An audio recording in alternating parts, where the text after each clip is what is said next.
في نص شهر ابريل اللي فات اتعرض اخر مواسم مسلسل The Marvelous Mrs. Maisel، واللي احداثه بتدور في اواخر الخمسينات عن ام الطفلين بتكتشف موهبتها في الستاند اب كوميدي بعد ما بتنفصل عن زوجها.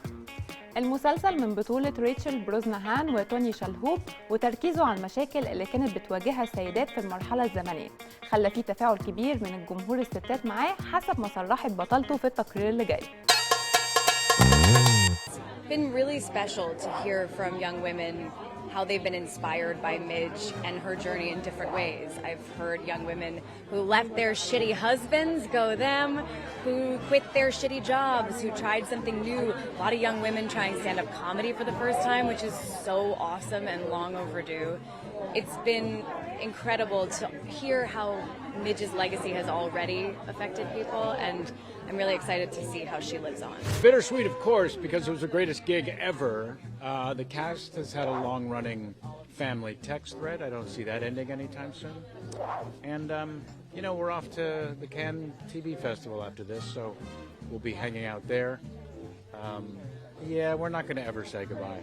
And I predict now, for you, in 4.3 years, we'll be here talking about the Maisel movie. There, I said it. I think the greatest thing that Maisel has done, what Amy did in crafting the show, was she got it right, the female relationship. It's not perfect. We don't make any sense together. We're a bit like Mutt and Jeff. It makes no sense.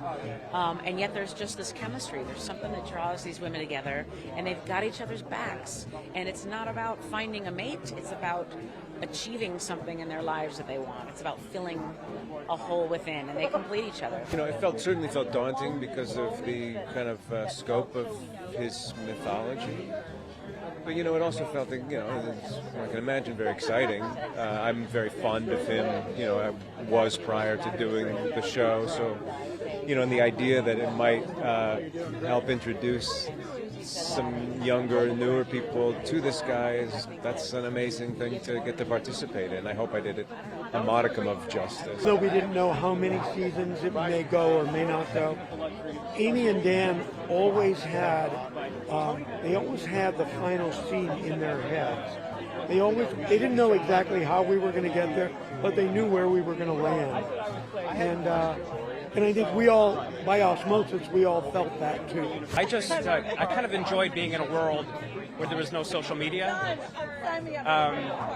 I mean, obviously, you know, when they yell cut, we're back on our phones and everything, but I am nostalgic for that type of world where internet doesn't exist and social media and yeah, just everything that's kind of bringing this world down. I'll tell you the question that I want to answer here is the most amazing thing I've seen is Rachel at the table read of the pilot. I have never seen somebody take command of a really intimidating room like that in my life. And she was so young when she did that, and she just wrecked the room. She was just a wrecking ball and owned that role and owned that room, and it was the most impressive performance I've ever seen in my life.